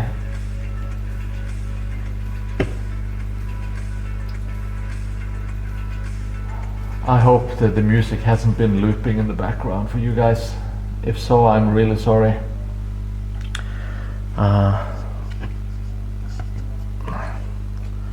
I forgot to turn the volume down on my end, so apologies if you've had to listen to loopy music. And if you have stuck by, even with the loopy music, I owe you a beer and my sincere gratitude. Okay, so here, I mentioned it earlier, but I really messed up with the clay. So there's just like a clump of clay. I didn't press it down like I did all the other places. So it's looking real ugly like. But I will do something to fix it. I'm not quite sure what it is yet, but it's probably some plants, like climbing vines that go up the wall and all the way up to the ugly clump. So I'll just have to see how that goes. I think I should be able to do the first layer on the wall and get the dry brushing on the roofing tiles before I call it tonight. So we will have gotten a lot of work done, because this piece was just primed when I started today, and now it's actually starting to look like a proper piece. And just like so, trying to be as neat as possible with the white paint. Let's see if we can move it up a little bit.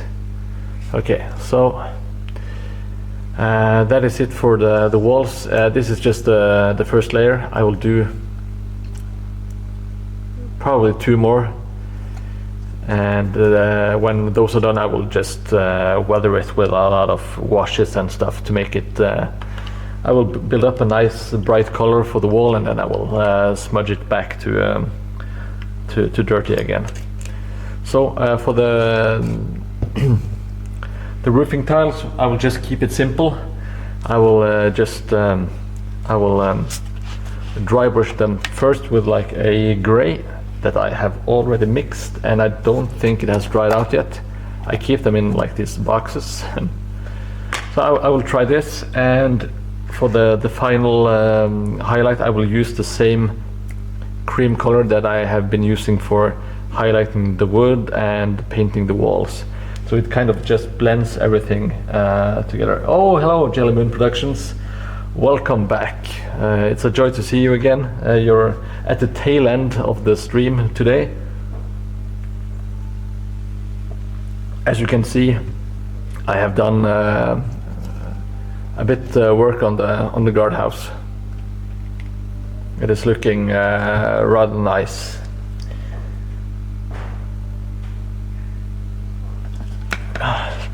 So I will dry brush the roof now. I can see that there's still some moisture on it, so I'll just dab it away. I think because some of the paint didn't dry underneath the tiles, so hopefully it won't all be streaky. I am a bit what do they say, reluctant. Okay, new plan.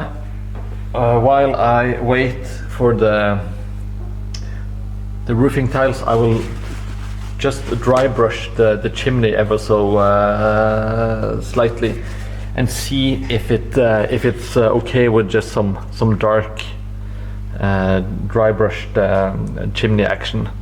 So I will, let's see, hopefully, yeah, some of the dark paint, just got it on my dry brush. Have to remove the excess, but I think we should be fine with a little bit extra. The bridge, I did make the signs, but I haven't. Let's see, I have made the East Gate sign and the town square sign. I didn't have enough place or to say a square, so it just says town square.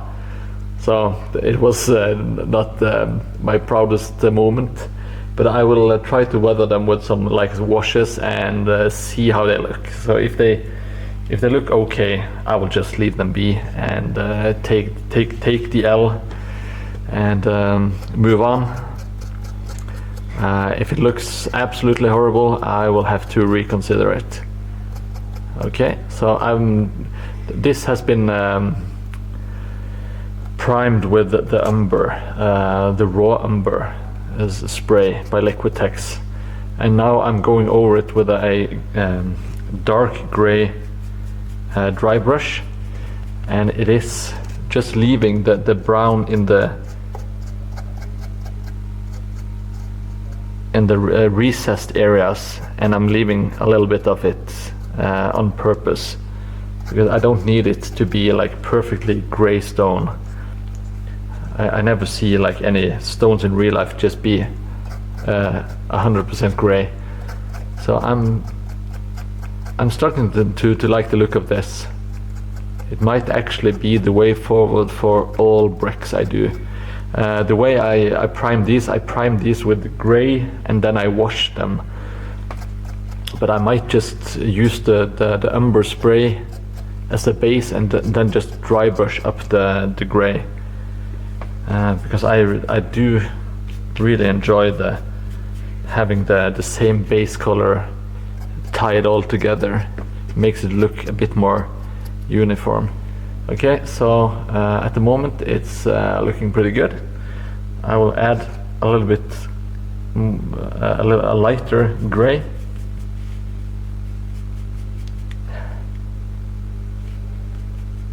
And see how it picks it up, and I will just try with a.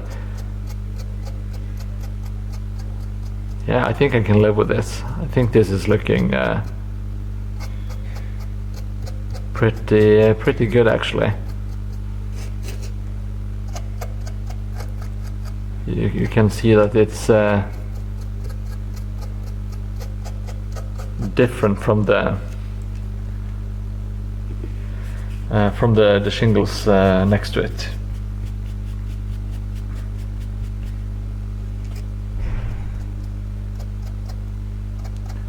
Yeah, it's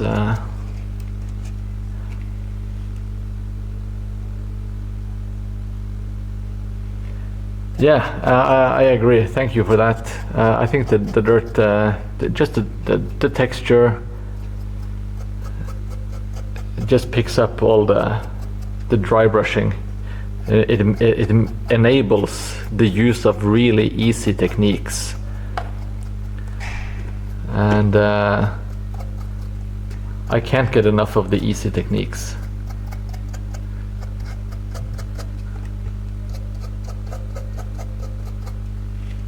Yeah, I think that is actually looking quite good.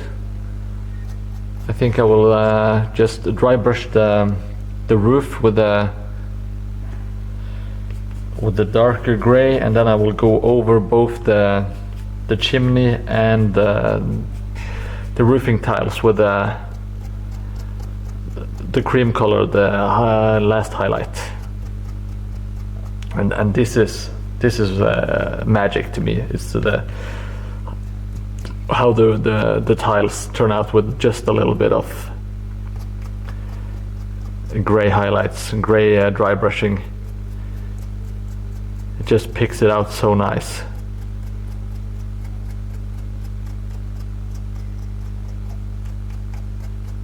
You have to make sure that you don't do too much. You don't want them to turn entirely gray, but you want to kind of pick out the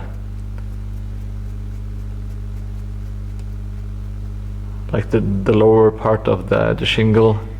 That is like where the light would hit it, I guess, if the sun was shining.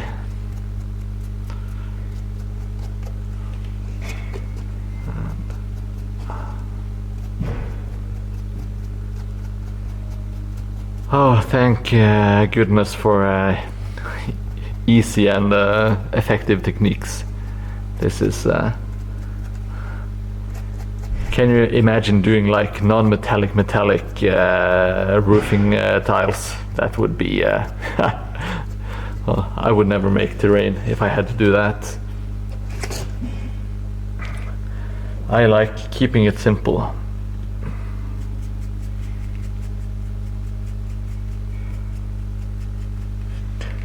Yeah, it is a bit like the shingles aren't. They're semi-random because I can't plan worth a damn. So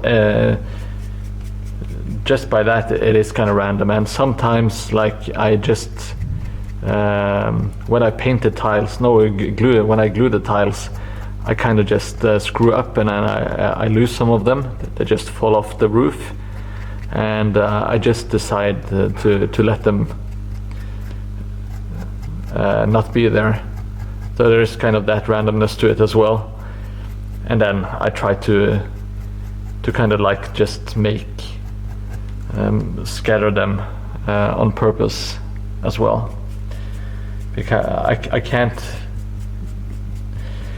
be reliant of entirely of my own incompetence. You know, I need some planned incompetence every now and then.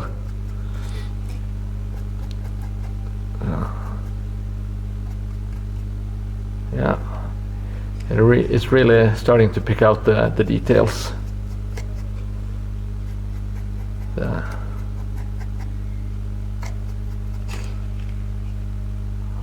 That's looking good.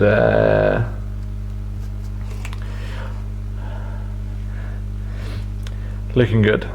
Yeah. And it finally is, because the previous steps, the making of the tiles, like just cutting them, all the squares, it is mind-numbing. And gluing them to the roof is also a bit boring. So being able to see that boring work turn into something awesome is great. And there we go. First highlight of the roof is done. So yeah, that is looking real good. Very happy with it. Now I'm just I will close the gray box, and I will grab some more of the light brown a white mix that I have used previously. Now, at the moment it will probably mix a little bit with some of the gray from the previous dry brush, and I will just leave it because I'm dry brushing like gray stuff anyway. Now this one is quite bright, so I will try to use it sparingly. It's easy to go overboard, so it's a case of less is more at this step, in my opinion.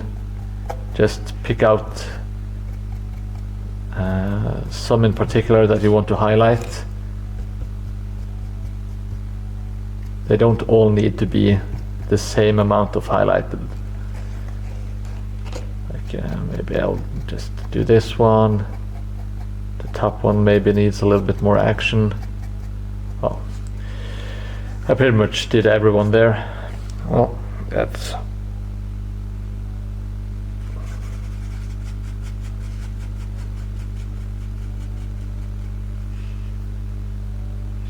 yeah, you want to kind of like tell some stories with the building, like the windows that are boarded up, and yeah. And you never know if they are boarding something out or if someone is boarding them inside, you know. The guards might have gone insane and the town shut them in. Or maybe there was like a mutant in there or something.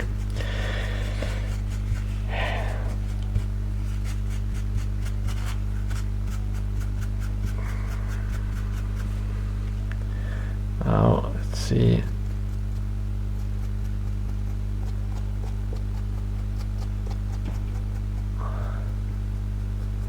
Just trying to pick out some tiles here and there. Just trying to do it at random, or if like a tile sticks out to me and is just looking a bit flat, saying hello, I want a dry brush please. You just have to yeah. That is pleasing to my eyes. I'll just... oh no, disaster. Let's just see what... okay, that is just really picking out some of the details on the chimney. It's making it... I really like the cream highlight for pretty much everything, because it has more or less the same base colors all around.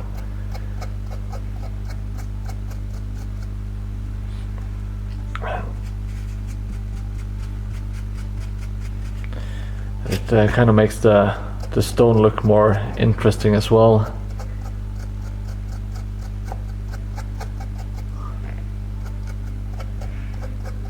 Like this is not any like golden demon level stuff at all, but it is a nice result for some pretty easy work. And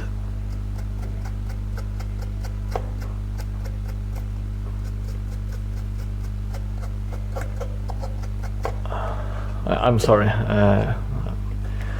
forgot the camera angle there for a bit. Yeah, it's not like the most exciting details, but I try to work from the top and down most of the time, just to give it like that kind of, that is where the light would hit, so it's more realistic.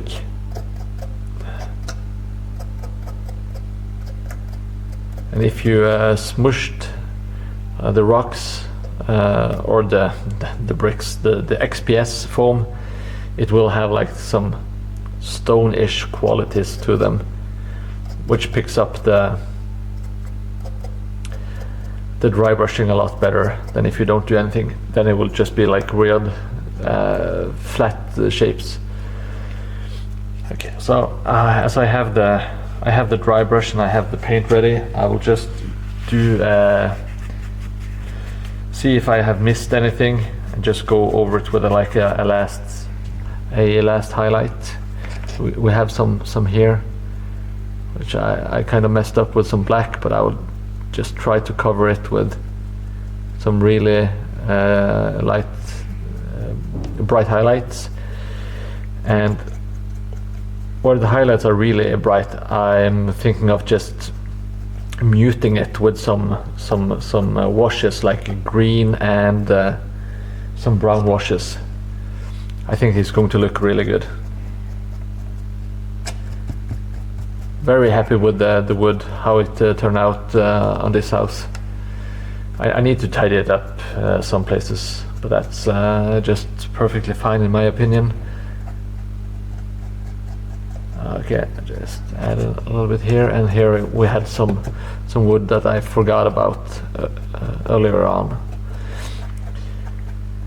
It is easy, there's so much wood all around, so it's easy to just forget a little bit here and there, and like so. It should be very close to being done with the wood. So next time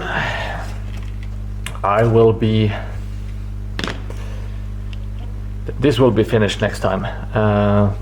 Before I leave, I want to add just the rust effect to the windows and this bottom window and the hinges on the door, just to have that done.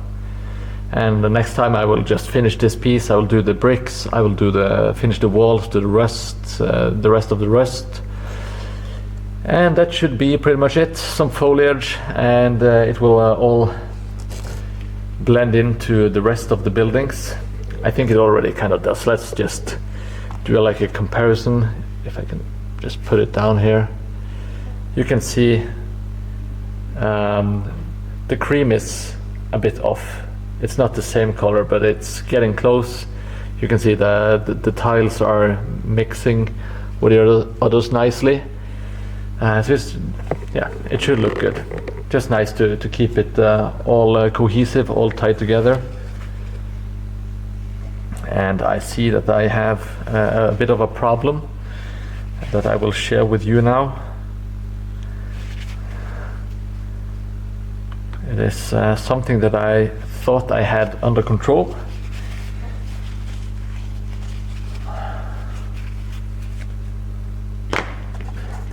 If you watch it directly straight ahead, it looks like it's really dark there. But if you tilt it, you can see that there's likely this pattern of just white, which is the cardboard beneath. So I will I will absolutely have to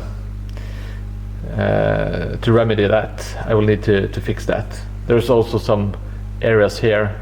I will just put some really dark wash into it and forget about it. There are some places here and there that are imperfect, but it's nothing that a quick wash can't fix. Now, looking at the time, I won't have time to fix this or the rest thing, so I will just keep that for the next stream. Thank you so much, everyone who was tuning in and watching, commenting, all that good stuff. If you feel like it, if you haven't already, you can always follow, and it will give you a notification if you so desire the next time that I go online and continue making more fantasy terrain. Trying to build a community. Already have some really good people that join on a regular basis, and I just want to add more interactive stuff, but I need 50 followers for that to work, and as it is Right now I do believe 23, so I'm always almost at the 50% mark. That's good. Just gonna keep plugging away. But anyway, see you next time. Should be later this weekend or later this week. It's Easter in Norway, so I should have some spare time. Might be going on at the strange times. Yeah, but that's all good. I'm going to line up the bridge and the guardhouse for like some beauty shots. Okay, that is looking pretty decent next to each other, if I do declare, or if I do say so myself. Yep, pretty happy so far. Even got my little my tiny little dude. I can tell that I just used to check for stability and if people can actually creep into the grates and stuff. Yeah, the leaves do make a big difference. It just makes everything, just makes it pop a little bit more. For the bridge, I will be adding some creepers. I can that is absolutely 100% guaranteed, and I will also do that for this building. It is a technique that I haven't seen used that much, so I will do a semi-tutorial in maybe a 1 or 2 streams. So okay, thank you so much for watching. I'm not sure if the music is still playing, but I will pause it and play you out with some excellent, some truly excellent. No, I won't. I'm lying. I will just give you some romantic saxophone music. Okay, good night. Thank you for watching, and take care.